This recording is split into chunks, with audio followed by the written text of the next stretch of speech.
అయితే ఎన్టీఆర్‌ని career beginning డేస్‌లోనే డబుల్ బడ్జెట్ పెట్టి చేశారు. ఆయన మార్కెట్ కంటే కూడా డబుల్ బడ్జెట్. రిపీట్ చేశారు మళ్ళీ తర్వాత 'రభస'. రిపీట్ చేశాను. 'రభస' రిపీట్ చేశారు. ఆ ప్రాజెక్ట్ ఏంటి పరిస్థితి? ఆ ప్రాజెక్ట్ సేఫేనా?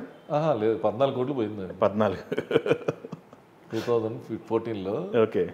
14 కోట్లు పోయింది. ఓకే. అంటే చాలా హ్యూజ్ అమౌంట్ అది. అవును. పెద్ద చాలా అమౌంట్. పెద్ద అమౌంట్ అది. అవును. 14 కోట్లు పోయింది. ఓకే.